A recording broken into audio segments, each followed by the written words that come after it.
سیدنا نعمان بن بشیر رضی اللہ تعالیٰ عنہ اس روایت بیان فرماتے ہیں اللہ کے رسول صلی اللہ علیہ وسلم نے ارشاد فرمایا کہ مومن آپس کی محبت میں، الفت میں، بھائی چارگی میں، پیار میں، محبت میں ایک جسم کی طرح ہے کہ اگر ان کے ایک عضو کو بھی کوئی شکایت پہنچتی ہے تو پورا جسم کیا ہے،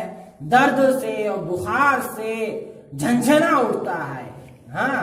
جھٹک جاتا ہے۔ اسے بخاری مسلم نے روایت کیا ہے۔ یہ مفہوم میں نے اس لیے بیان کیا تاکہ لوگوں کے اندر واضح ہو جائے یہ ساری باتیں۔ تو لہذا مومن کو چاہیے کہ آپس میں ایک دوسرے کے، مومن کو ان کے اختلافات اور ان کے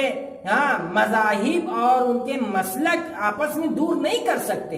یہ تو آپس کے کچھ ملا ہیں، کچھ علماء کرام ہیں جن لوگوں نے سارے مسلمانوں کو بانٹ رکھا ہے اور ایک ایک فرقے میں ڈال کر رکھا ہے اور اپنا ایک گروپ بنا رکھا ہے، ورنہ صرف ایمان اور کلمہ اور کعبہ، قرآن اور دین اسلام کی وجہ سے ہماری محبت اور اتحاد و بھائی چارگی باقی رہنی چاہیے۔ اگر ایک مسلمان کہیں پریشان ہوتا ہے تو دوسرے مسلمان بھی چیخ اٹھتا ہے، جیسے کہ ہمارے پیروں میں اگر کانٹا چبھتا ہے تو زبان سے آہ کی صدا نکلتی ہے، حالانکہ زبان کے اندر کانٹا نہیں چبھا ہے، چبھا کانٹا پیر کے اندر ہے۔ تو لہذا تکلیف کہاں ہوتی ہے؟ سارے بدن میں ہوتی ہے۔ تو اسی بھی طرح سے جیسے اگر کوئی بچھو ڈنک مارے کہیں پر بھی تو پورا جسم بخار سے جھنجھنا جاتا ہے، تو ایسے ہی کوئی مومن بندہ دنیا کے کسی حصے میں پریشان حال ہوتا ہے تو دوسرا مومن اس کی پریشانی کو دیکھ کر، سمجھ کر کیا ہوتا ہے، وہ تڑپ اٹھتا ہے اور اسے درد محسوس ہوتا ہے۔ تو یہ مسلمانوں کے ایمان و اتحاد کے اوپر عظیم مثال ہے،